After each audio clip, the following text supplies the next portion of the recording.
என் பேர் திருப்பதி. எனக்கு 47 வயசாகிடுச்சு. இன்னும் கல்யாணம் ஆகலை. 25 வயசுலேருந்து மனம் ரீதியாகவும் உடல் ரீதியாகவும் ஒழுக்கமான பொண்ணாக தேடிக்கிட்டு இருக்கேன். இப்போ வரைக்கும் அமையலை. அதுக்கு உங்கள் ஆசீர்வாதம் வேணும் சாமி. சந்தோஷம். சரியான இடத்துக்கு வந்திருக்கீங்க. ஏன்னா இங்கே தான் உங்களுக்கு உண்மையை சொல்லப்படும். மற்ற எங்கேயும் உண்மையை சொல்ல மாட்டாங்க. ஏன்னா உங்களுடைய ஆசையே தவறானது. உங்களுடைய எண்ணமே நோக்கமே யதார்த்தத்துக்கு பொருத்தம் இல்லாதது. ஒரு உண்மையை நீங்கள் புரிஞ்சுக்கிறணும். உங்களுக்கு தோழி இருந்தாலும் சரி, இல்லாட்டினாலும் சரி, உங்கள் பொண்டாட்டிக்கு தோழி இருக்கும். உங்களுக்கு காதலி இருந்தாலும் சரி, இல்லாட்டினாலும் சரி, உங்கள் பொண்டாட்டிக்கு காதலன் இருப்பான். உங்களுக்கு பெஸ்டி இருந்தாலும் சரி, இல்லாட்டினாலும் சரி, உங்கள் பொண்டாட்டிக்கு பெஸ்டி இருப்பான். உங்களுக்கு கள்ளக்காதலி இருந்தாலும் சரி, இல்லாட்டினாலும் சரி, உங்கள் பொண்டாட்டிக்கு கள்ளக்காதலன் இருப்பான்.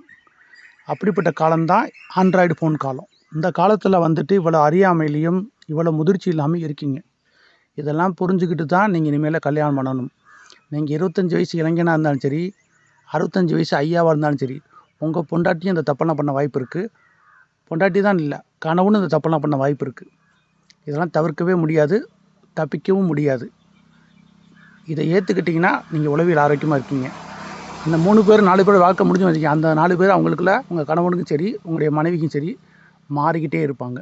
இதை புரிஞ்சு முடிஞ்சால் கல்யாணம் பண்ணுங்கள், இல்லாட்டினா விட்டுருங்க.